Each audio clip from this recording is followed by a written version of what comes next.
students, now we are going to discuss the various sources of finance. First of all, we are going to discuss the owners fund, and after that we will be discussing borrowed fund.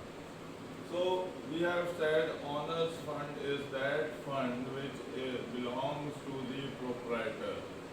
Okay, first thing, this is a fund which belongs to the proprietor. So whosoever is investing money through owners fund in the form of shares into the business becomes the shareholder or the owner of the business to an extent. Okay, first important thing, whether he has a decision making power or not, but he is the owner of the business. Secondly, this owners fund is permanently invested into business. It will be returned only at the time of dissolution of the firm, not before that. Third is it takes the maximum amount of risk, okay, because its payment is done at the last, and on it the dividend is being given as the benefit on these funds. But it is not compulsory whether the dividend should be given or not. It's not a compulsion on the business organization to pay the dividend. Okay, only if the profits are there, then the dividend can be paid. So now we are going to discuss the various types of owners fund in detail. So first owners fund is equity shareholding, equity share capital. Second type of owners fund is preference share capital. Okay. Third type of owners fund is retained earnings. Okay. Fourth type of owners fund is your GDR, which is known as Global Depository Receipt. Okay. Then fifth one is your American Depository Receipt, okay, which is known as ADR, and this is known as GDR. And then there is another is IDR, Indian Depository Receipts. Okay, so these are the sources, some of the sources available, okay, through which the funds, owners fund is being raised. Now first of all we are talking about equity share capital. Okay. So first thing is, this is a permanent capital. Okay. Second thing is, it is returned only at the time of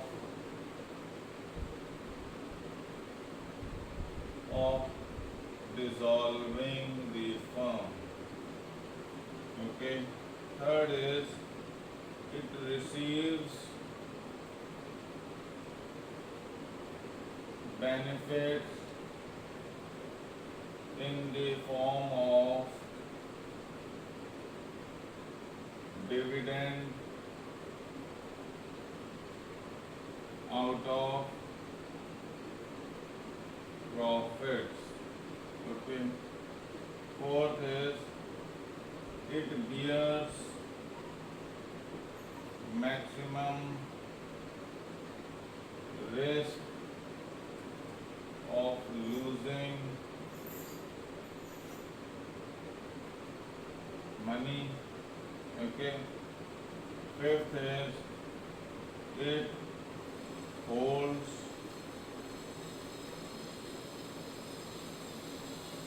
voting rights, thus can participate in decision making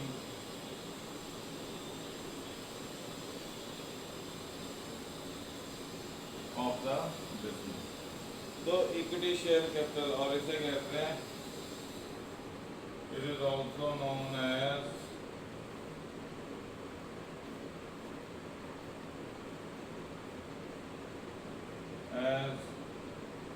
share holder और owners capital.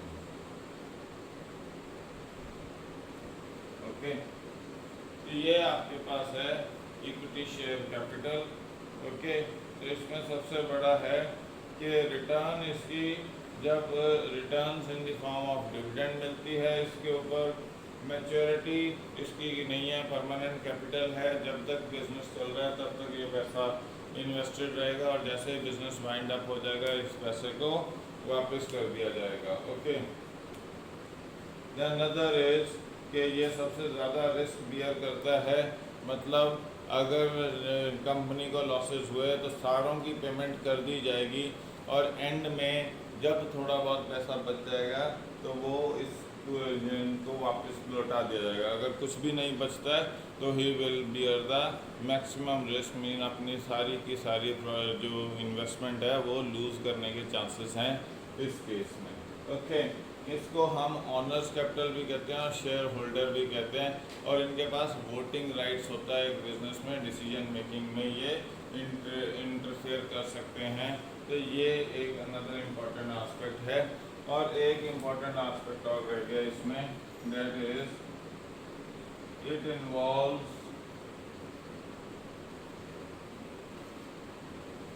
Limited liability.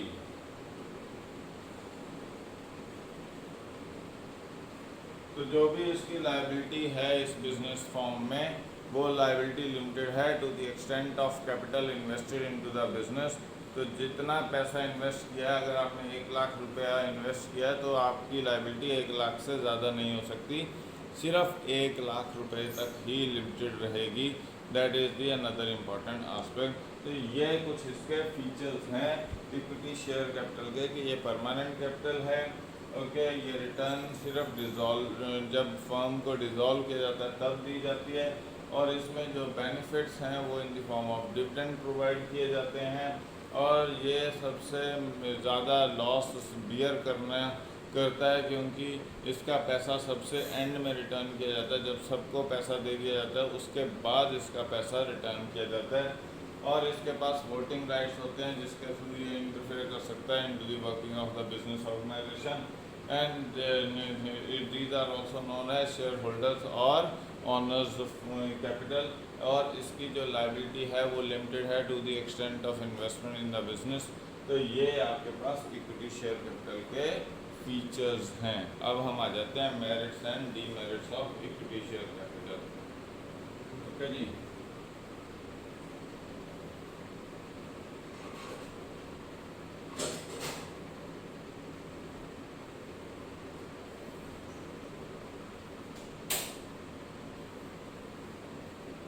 तो first aspect है हमारे पास merits and demerits of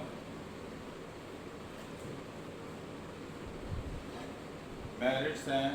सबसे पहला merit है कि those investors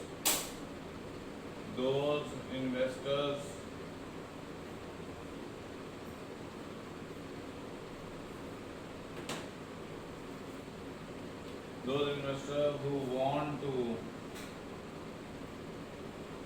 want to earn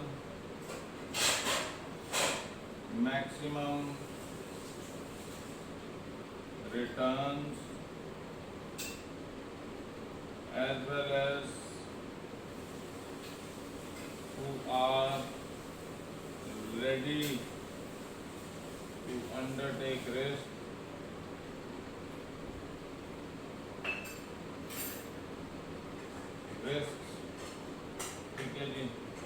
जो रिस्क अंडरटेक करने के लिए रेडी है और सबसे ज़्यादा return can invest their money through this source. ये तो पहला मेरिट है ओके कि अगर आपको ज़्यादा से ज़्यादा पैसा कमाना है और आप रिस्क लेने के लिए रेडी हो तो इक्विटी शेयर कैपिटल आपके लिए सबसे बेटर सोर्स है। Second, payment of dividend to equity share holders is not compulsory. Okay, i.e.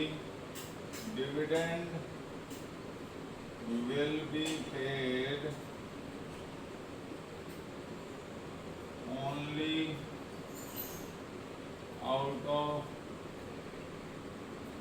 profits and if whole of profit is reinvested, then too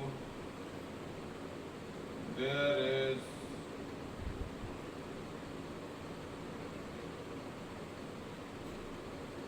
no compulsion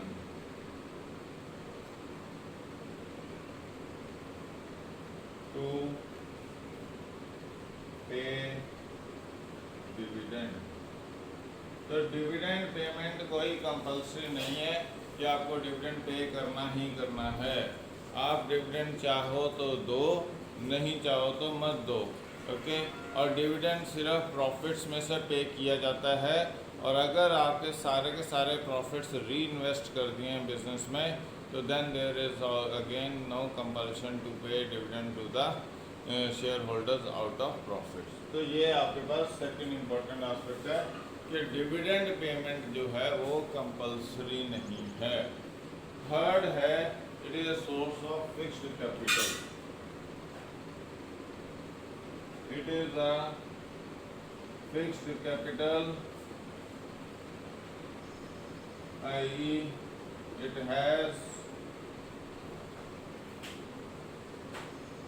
need not to be repaid during the lifetime of business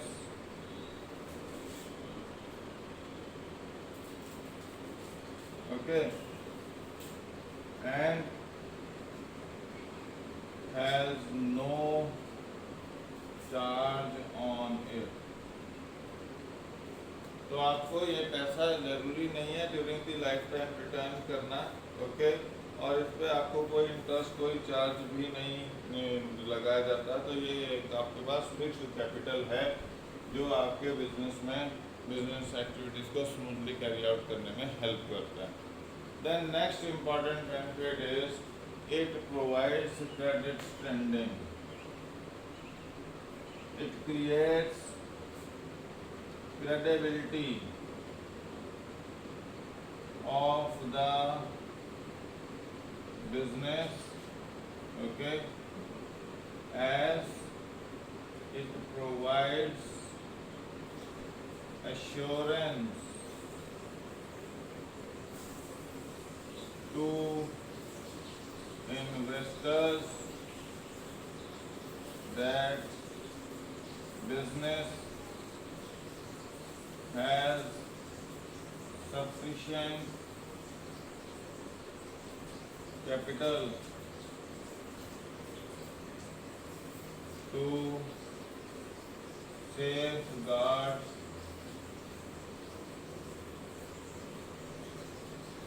itself against future shocks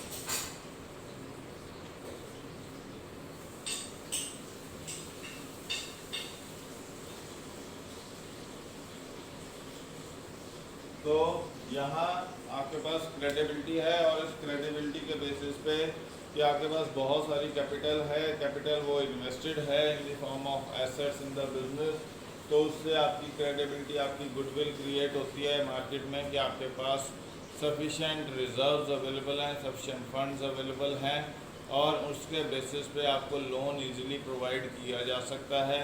and if required then that loan can be recovered from that company easily because it is having good amount of capital being invested in the form of assets in the business। तो मतलब यहाँ पे ये जो capital है business की वो उसकी एक क्रेडिबिलिटी क्रिएट करती है that helps in easy generation of loans from the market. तो ये एक अनदर इम्पोर्टेंट एस्पेक्ट है, मेरिट है इसमें। Okay, then there is it creates no charge on assets, no charge on assets। Okay, तो जब भी आप long term capital in the form of equity share capital market से रेज करने जाओगे, आपको कभी भी अपने एसेट्स को मॉर्टगेज नहीं करना पड़ेगा, गिरवी नहीं रखना पड़ेगा to raise that loan from the market. तो आपको एसेट्स के ऊपर कोई भी बर्डन नहीं है, आपके एसेट्स फ्री हैं, कैसे भी यूज़ कर सकते हो। You don't have to pledge them with anybody for raising such type of fund. That's why it is being said that they don't have any charge on the assets। Okay, and the another important thing is it involves democratic management।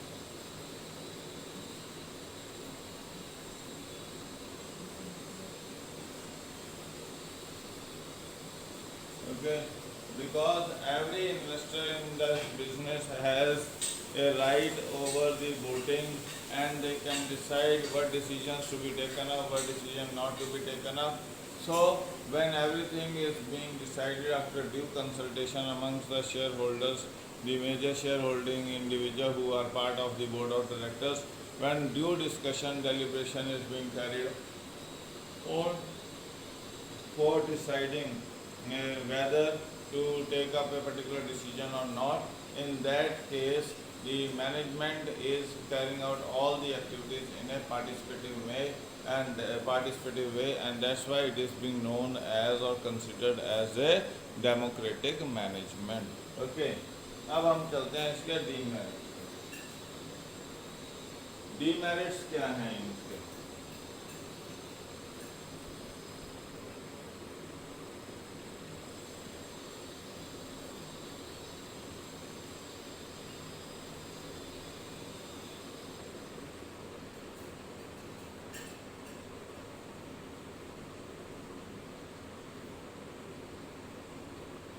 Okay,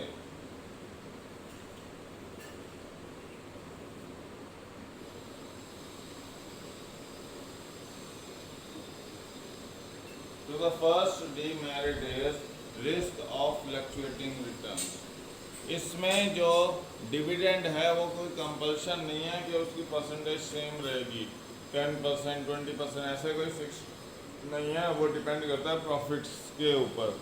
जैसे जैसे profit fluctuate करते जाएंगे वैसे वैसे dividend की percentage भी fluctuate करेगी किसी भी ऑर्गेनाइजेशन में। सो डिविडेंड जो है वो डिपेंड करता है प्रॉफिटेबिलिटी पे और जैसी प्रॉफिटेबिलिटी होगी वैसे ही इसके डिविडेंड की रिटर्न्स मिलेंगी, वैसे ही इसकी अर्निंग्स होंगी, वैसे ही शेयर की मार्केट में वैल्यू इंक्रीज या डिक्रीज करेगी, प्रॉफिटेबिलिटी के ऊपर बेस्ड है। So the first is that returns in this case, returns in such type of investment is always fluctuating। Okay, so no fixed return is being guaranteed like in debentures or in various other instruments like preference shareholders, that the return is being decided that you have to get a 10% or 15% or 20% of return from the company concerned on the investment being done। But in this case the return is not compulsory first of all, and it is not a fixed percentage, it can fluctuate it can go upward or it can go downward, so everything can be possible. So that is the first basic limitation of this particular aspect. Second is it involves high cost. High cost of capital. तो ये पैसा raise करने के लिए आपको कई तरह के खर्चे बियर करने पड़ते हैं, जैसे फ्लोटेशन कॉस्ट का खर्चा है, ओके, एडवर्टीजमेंट देने के लिए जो आपने किया, अंडर राइटिंग का खर्चा है, ब्रोकरेज का खर्चा है, देन बैंकर्स को अपॉइंट करने का खर्चा है। तो यहाँ पे जो cost of capital when you are going to raise through equity share capital is generally quite high as compare to the simple source of raising funds from debentures or various other sources of raising funds like loans are there। वहाँ आपका जो cost of raising funds है वो comparatively कम है, but यहाँ पे आपको different तरीके के खर्चे bear करने पड़ते हैं। prospectus को print करना पड़ता है, आपको यहाँ क्या कहते हैं अंडर राइटर को अपॉइंट करना है, ब्रोकर को अपॉइंट करना है, बैंकर को अपॉइंट करना है, प्रोफेशनल्स को अपॉइंट करना है, okay. So all that is then flotation cost है आपकी।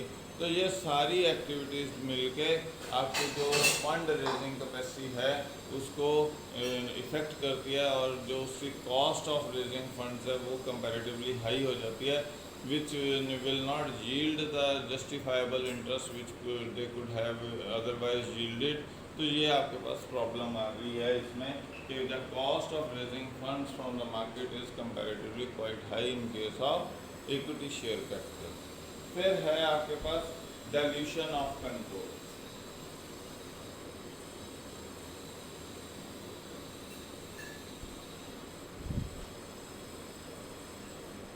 अब क्या था कि रिलायंस जियो में मुकेश अंबानी और रिलायंस रिटेल में Mukesh Ambani 100% controller of the shares है। तो उसने क्या किया, रिलायंस जियो में अप्रॉक्सीमेटली 40% उसने शेयर होल्डिंग डिफरेंट कंपनीज को बेच दिया for raising funds from the market. तो जब आपने 40% ऑफ शेयर होल्डिंग अपनी बेच दी है डिफरेंट कंपनीज को, तो अब उनकी से हो गई है, उनकी इस कंपनी की वर्किंग स्टाइल में, मैनेजमेंट में, एक्टिविटीज़ में इंटरफेरेंस होनी शुरू हो जाएगी। सेम वे जैसे रिलायंस रिटेल ने ऑयल का उसने 20% आर्मेको को बेचने की कोशिश की, which has not yet got yielded, okay, और कंप्लीटेड। तो ये जो आस्पेक्ट है इससे क्या होता है कि जो आपका कंट्रोल है कंपनी के ऊपर, जैसे ही आप शेयर बेचते हो, ऑनरशिप बेचते हो, तो जो कंट्रोल है कंपनी के ऊपर वो धीरे धीरे रिड्यूस होना शुरू हो जाता है। And that is the another problem, another limitation of this form of business organisation, कि यहाँ जो कंट्रोल है ऑनर का after selling of the shares of the company, वो कंट्रोल क्या हो जाता है, लिक्विफाई हो जाता है and it goes into the hand of other part, okay. फिर आपके पास है legal formalities.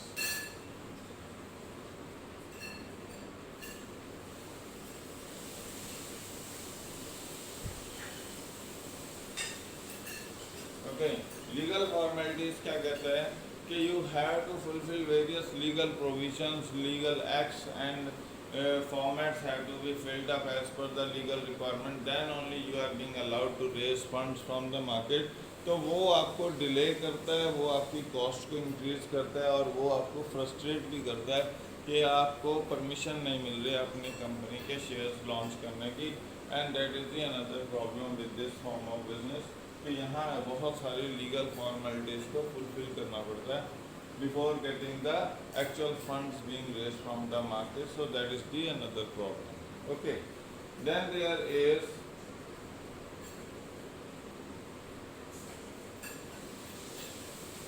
danger of overcapitalization।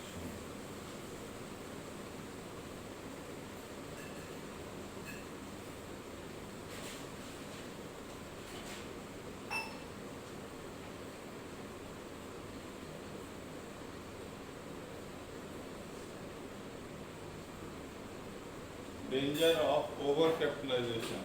अब इसमें क्या प्रॉब्लम है कि आपने जो प्रॉफिट्स हैं, डिविडेंड नहीं बांटा, तो वो प्रॉफिट को आपने री इन्वेस्ट कर दिया इनटू द बिजनेस, ओके। तो और या फिर आपने जो डिविडेंड देना था वो इश्यू ऑफ बोनस शेयर्स के थ्रू दे दिया। जिसको आप ट्रीट तो कर रहे हो एक्सपेंस की तरह बिजनेस में। बट ये जो इश्यू ऑफ बोनस शेयर्स हैं, इससे क्या है, नंबर ऑफ शेयर होल्डिंग आपकी एक्सपेंड कर जाती है और टोटल अमाउंट ऑफ इन्वेस्टमेंट आपकी इंक्रीज कर जाती है बिजनेस में। तो ये एक प्रॉब्लम इसमें आती है कि ओवर कैपिटलाइजेशन के चांसेस ज़्यादा हो जाते हैं कि जो आपके पास पैसा था उसको अंडर यूटिलाइज हुआ है, तो आपने वो प्रॉफिट्स को instead of distributing that cash amongst the share holders और इन्वेस्टर्स, यू आर री investing them into the activities which are either wasteful or you are investing that into the business which is used for issue of bonus shares or for expansion of your program in some other territories, and that is leading to more of the share units into the business, and thus the total number of units leads to more of the investment into the business as per the required level. So ये भी आपको एक problem है कि ये over capitalisation की तरफ push कर रही है। ओके, इक्विटी कैपिटल में जब भी आप अपने प्रॉफिट्स को इंस्टेड ऑफ बांटने के आप डिविडेंड के फॉर्मेट में डिविडेंड की फॉर्मेट में बांटने के सिवाय आप क्या कर देते हो, उसे री इन्वेस्ट कर देते हो बिजनेस में, या उस प्रॉफिट को आप यूज़ करते हो इशू ऑफ बोनस शेयर्स के लिए। तो वो एंड में आपको रिजल्ट्स क्या प्रोवाइड करता है कि जो टोटल कैपिटल है आपकी एग्जिस्टिंग कैपिटल से ज़्यादा हो जाती है, and that can be harmful for the organisation at some stage और सम पॉइंट ऑफ टाइम। तो ये इसकी लिमिटेशंस हैं। Okay, and after this we are going to do the preference shares. Now coming upon the limitations is there. Okay, so first limitation is it is having a limited appeal.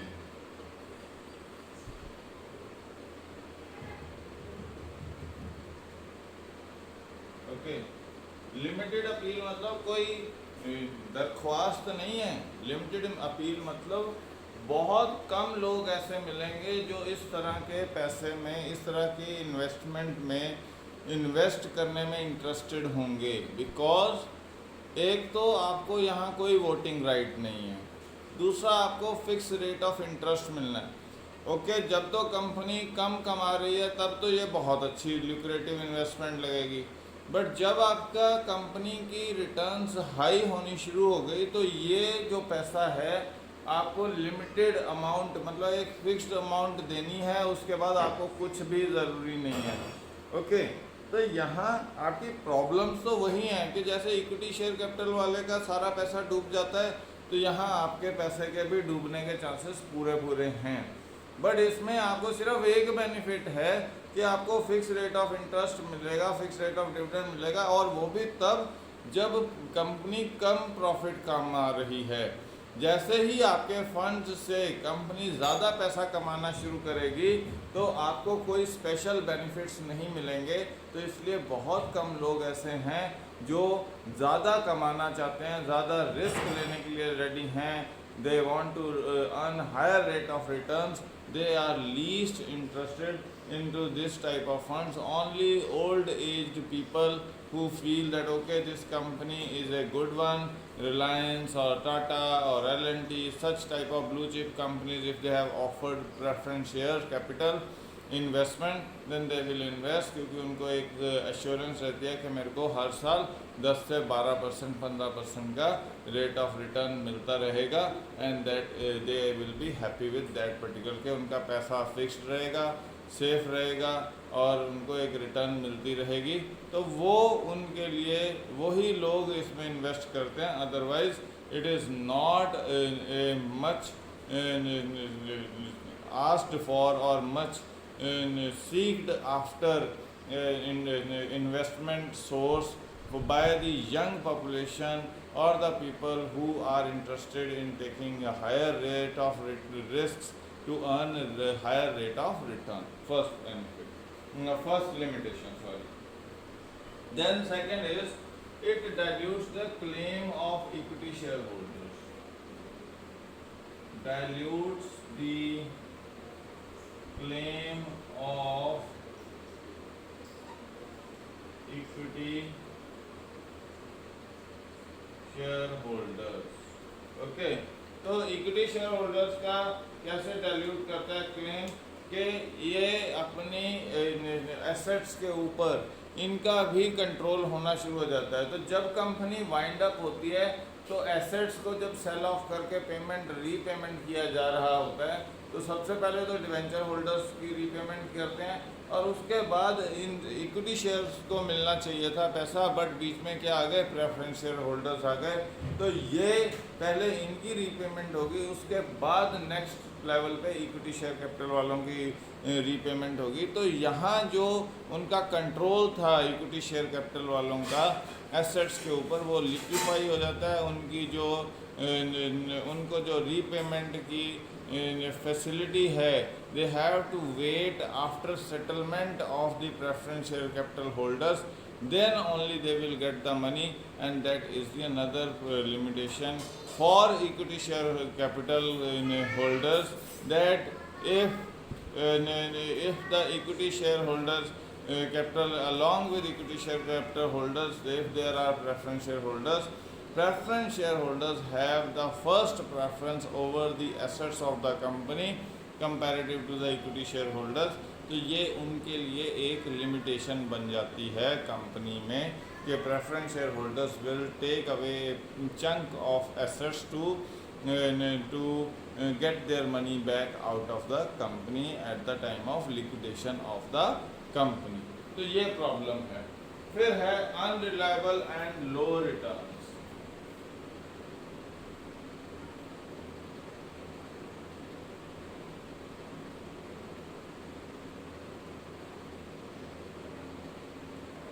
Okay, the another important limitation is that the returns on this is low। Okay, so जब तो profit company average सा कमा रही है तब तो ये बहुत अच्छे लगते हैं, बट जब बम्पर प्रॉफिट्स कमाती है कंपनी तो उनको एक फिक्स रेट ऑफ डिविडेंड मिलता है जहाँ पे equity share holders maximum chunk of profits को ले जाता है। और यहाँ पे कोई एश्योरेंस भी नहीं है कि अगर लॉसेस हो गए तो आपको रिटर्न्स नहीं मिलेंगे। ओके, तो क्योंकि वो उसमें तो है नहीं है, आपके कम्युलेटिव प्रेफरेंस शेयर कैपिटल तो है नहीं है कि आपको ऐड ऑन करके नेक्स्ट ईयर के प्रॉफिट्स में से दे देंगे कि इस साल के प्रॉफिट में से अगर इस साल कोई प्रॉफिट नहीं हुआ तो आपको लॉस सफ़र करना पड़ेगा, मतलब आपको कोई रिटर्न्स नहीं मिलेंगी। और जब आपको प्रॉफिट्स होंगे तब आपको रिटर्न्स कंपैरेटिवली लेस मिलती हैं as compare to equity share holders.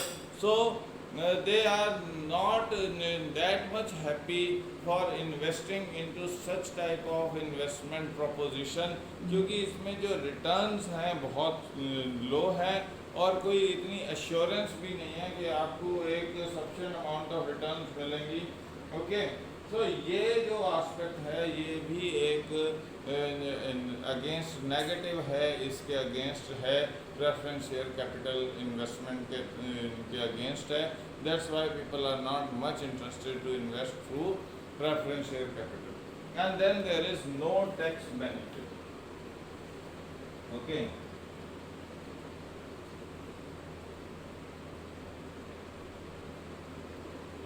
तो इसमें कोई टैक्स बेनिफिट भी नहीं है। Okay, these are not deductible from profits as an expense for the company। तो कंपनी अगर ये कंपनी पॉइंट ऑफ व्यू से है, अगर कंपनी प्रेफरेंस शेयर होल्डर्स की कैपिटल को अट्रैक्ट करती है तो उसमें उसको कोई फ़ायदा नहीं होता है, तो वो जो डिविडेंड पे करते हैं उसको वो ट्रीट नहीं कर सकती as an expense. Okay, as equity में भी डिविडेंड जो दिया जाता है वो कंपनी एक्सपेंस नहीं ट्रीट कर पाती, तो सेम वे प्रेफरेंस कैपिटल के ऊपर भी जो डिविडेंड पे कर रही है वो कंपनी टैक्स नहीं ट्रीट, उसका टैक्स बेनिफिट नहीं ले सकती क्योंकि एक्सपेंस नहीं ट्रीट कर सकती। ओनली डिबेंचर्स के इंटरेस्ट को ही एक्सपेंस ट्रीट कर सकती है, तो इसलिए भी ये एक लिमिटेशन है कंपनी के लिए। So this is a limitation for the company, this is a limitation for the investor, this is a limitation for the equity share holders, this is a limitation for the investors, and that is what the limitations of preference share capital is। Now after this we will be doing the next source, that is retained earnings. Okay, of the retained earnings are flowing back of the profits. Thanks. Okay students, now we are going to discuss the second important owners fund, source of raising fund, that is preference share capital. Now first we have discussed equity share capital. The second one is your preference share capital.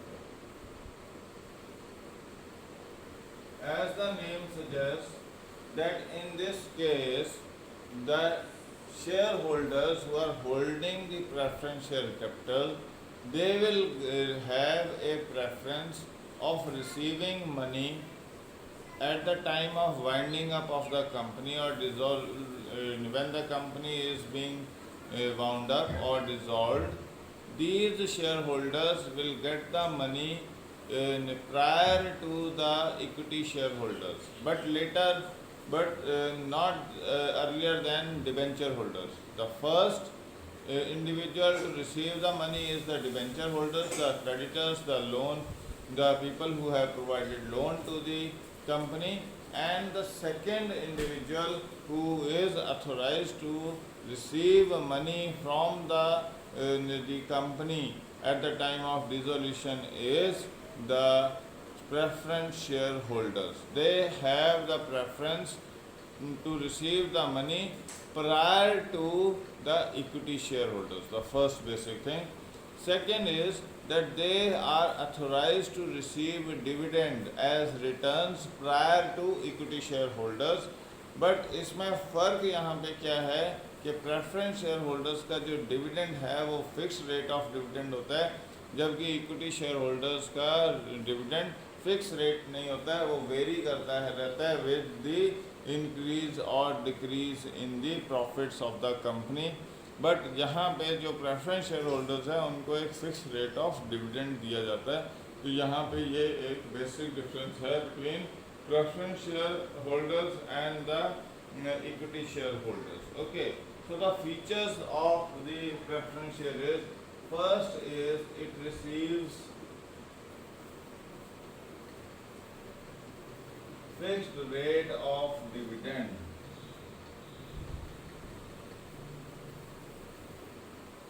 Okay, तो जो profit में से returns मिलनी है preference share holders को, उसका percentage fixed है, 10, 12, 15 जो भी है।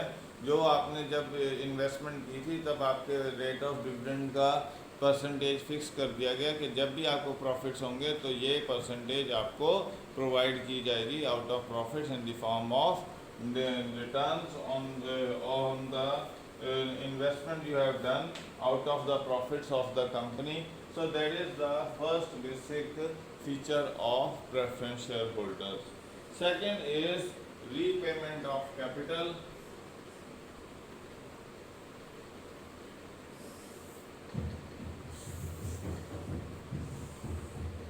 So whenever the company is wound up, they will be repaid their money before the equity shareholders, but not before the debenture holders or loan providers or creditors or third parties. Okay, तो जो पैसा वापस मिलना है वो equity share holder से पहले मिलेगा, बट डिबेंचर होल्डर या क्रेडिटर और थर्ड पार्टी से पहले नहीं दिया जाएगा। ओके, तो ये आपके पास है। तो और इसका तीसरा इम्पोर्टेंट एस्पेक्ट क्या है, फीचर क्या है, नो वोटिंग राइट्स।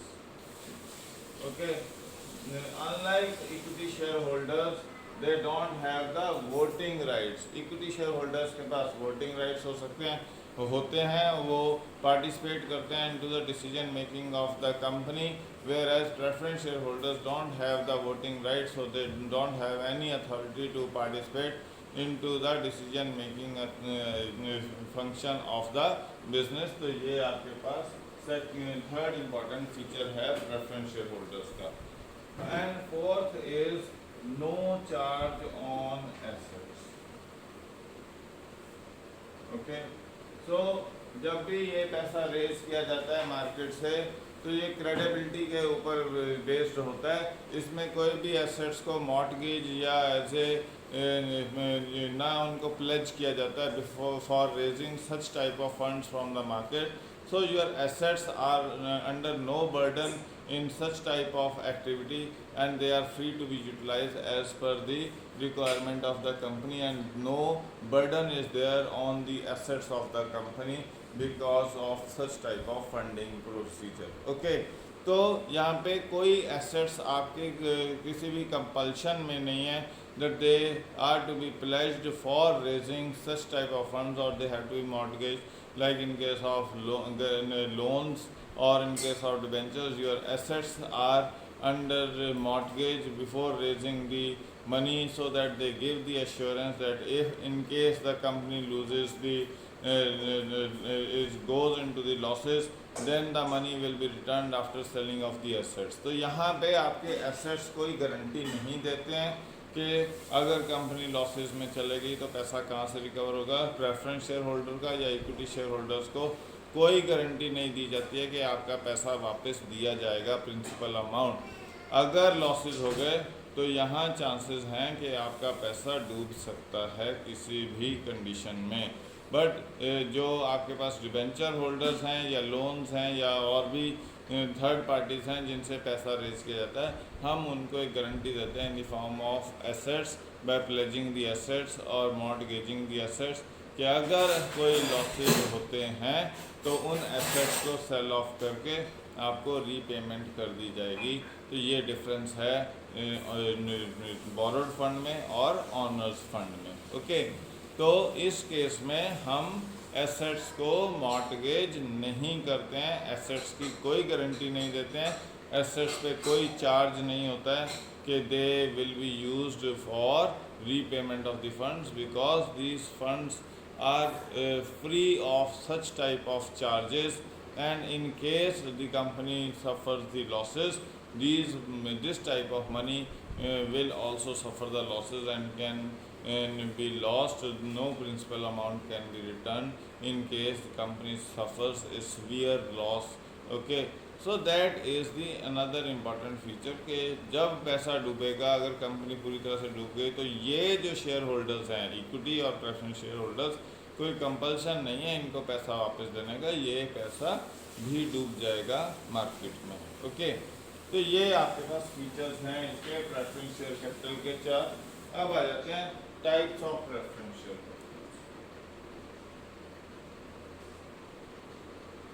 पहले है हमारे पास कम्युलेटिव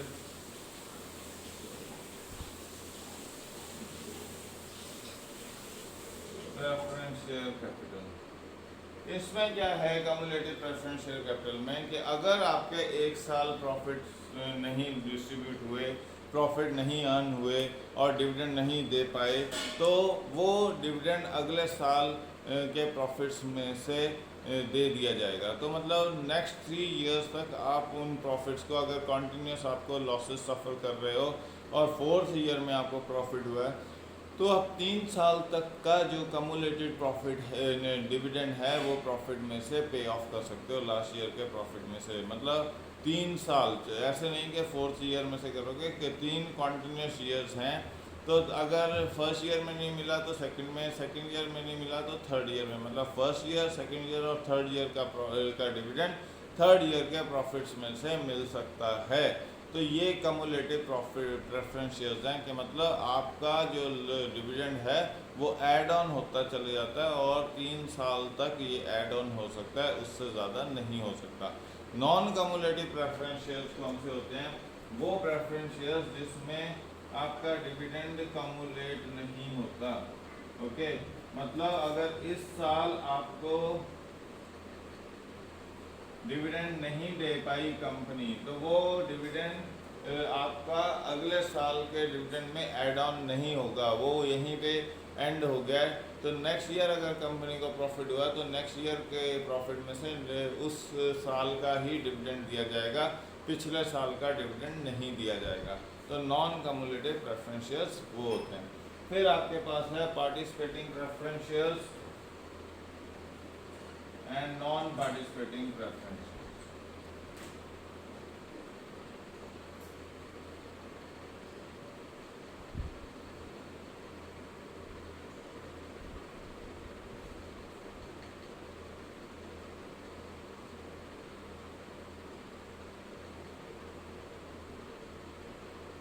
ओके, एक तो है पार्टिसिपेटिंग प्रेफरेंस शेयर्स और दूसरा है non participating preference shares are there.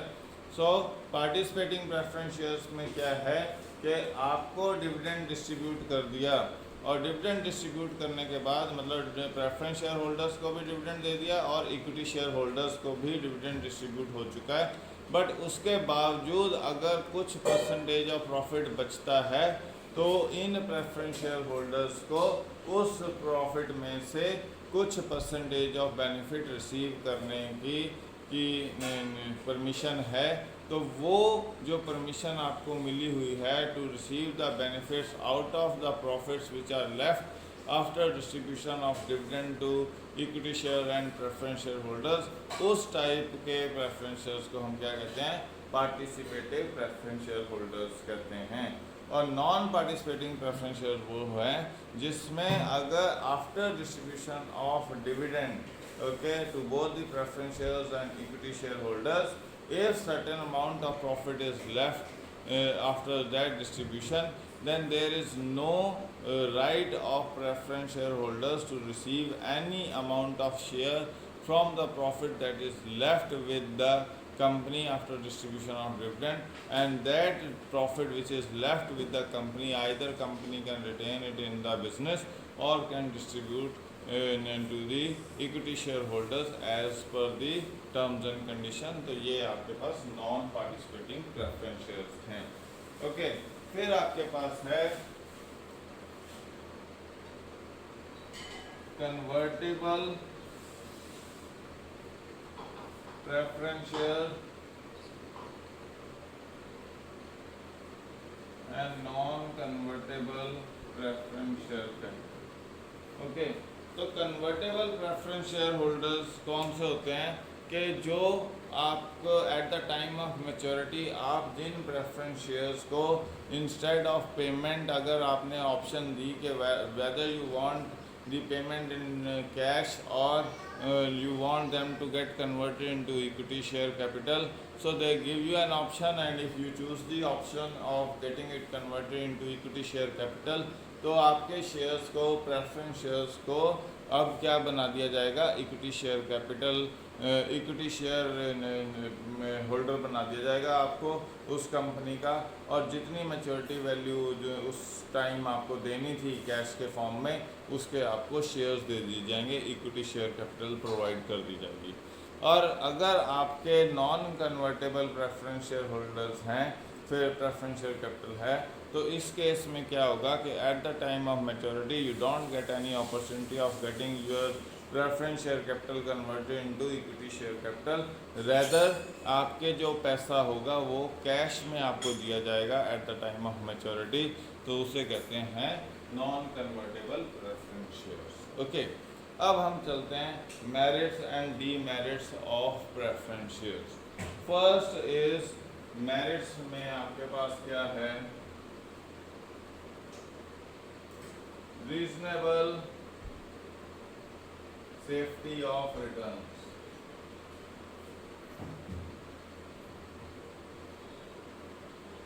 अब यहाँ आपने सबसे इम्पोर्टेंट एस्पेक्ट क्या है कि यहाँ पे एक परसेंटेज डिसाइडेड है, 10%, 12%, 15% जो भी आपकी डिसाइड होगी eight the time of investment वो आपकी डिसाइड हो जाएगी, and after that you will receive that particular percentage in every year whenever the company is earning the profits, you will get this much percentage of the dividend from the firm, mean 10%, 12%, 15% जो भी decided हुआ है वो जब भी आपके profits earn करेगी company आपको उतने percent fixed rate of dividend मिलेगा।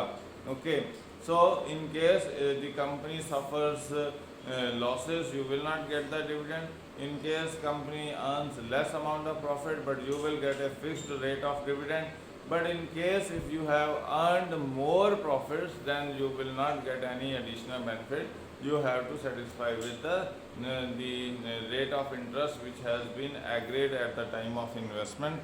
तो ये आपके पास फ़ायदा है इसमें कि जब लॉसेज हो रहे हैं या जब आपके कम प्रॉफिट्स हो रहे हैं तो आपको एक फिक्स रेट ऑफ डिविडेंड मिल रहा है जो इक्विटी शेयर होल्डर को नहीं मिलता है, उसका रेट ऑफ डिविडेंड फ्लक्चुएट करता रहता है, कभी ज़्यादा कभी कम। तो ये एक सबसे इम्पॉर्टेंट बेनिफिट है investment into preference share holders कि आपके reasonable fixed rate of return मिलती रहेगी, उसकी सेफ्टी रहेगी कि जब भी प्रॉफिट कमा रही है कंपनी, आपको एक safe and fixed rate of return मिलता ही रहेगा। सेकंड है no interference in management.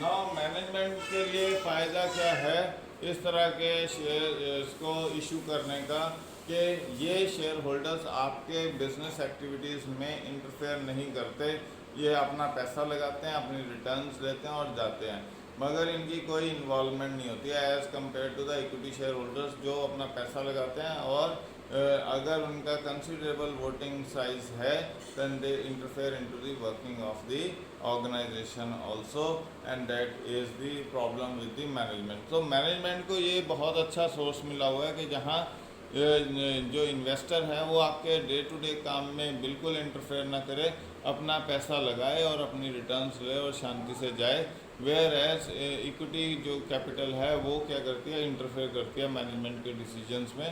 That is why it is sometimes preferred by the management to raise money through preference share capital। okay, तीसरा है trading on equity।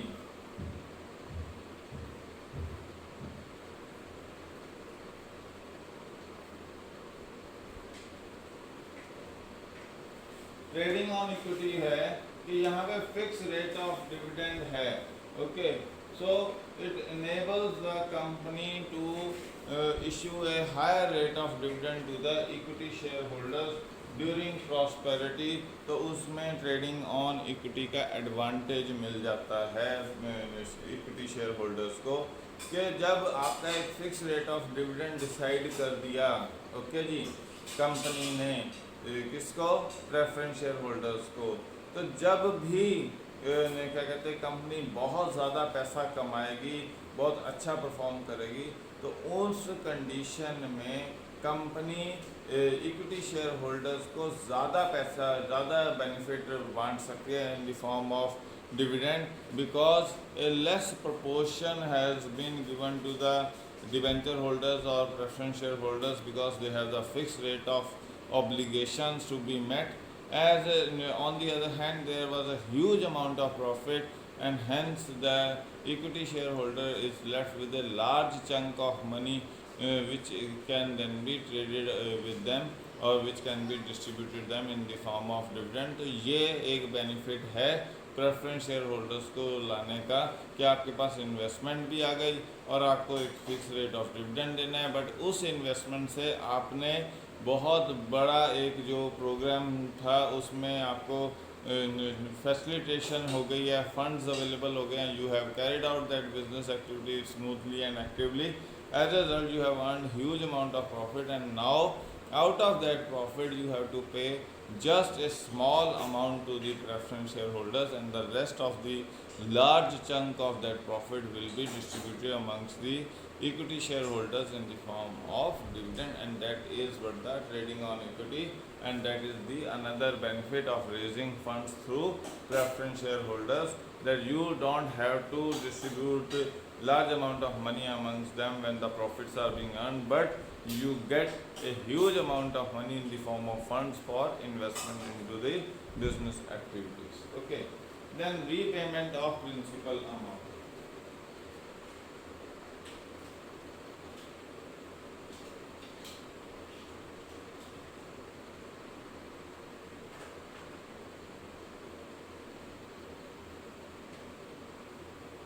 okay, here the principal amount, the original investment of the preference shareholder will be repaid prior to the equity shareholder at the time of winding up of the company। So it is also a fixed capital and it remains invested into a business till business is being shut down, But at the time of shutting down the business, the first individual to receive the payment back is debenture holders or creditors or third parties. Then it comes the preference shareholder, and then is the equity shareholder. So preference shareholders get their money back in advance as compared to the equity shareholder. That is the another important benefit. Then there is no charge on assets. It does not pledge assets or does not give guarantee of assets for repayment of the funds. So in case a business suffer losses, so these funds can go down to zero. They don't need to be repaid by selling any of the assets. So assets offer no guarantee for these type of funds, and your funds are at the risk of losses. Okay, that you can lose all money in case the business has suffered the severe losses. That is the another important benefit of this form of business. Now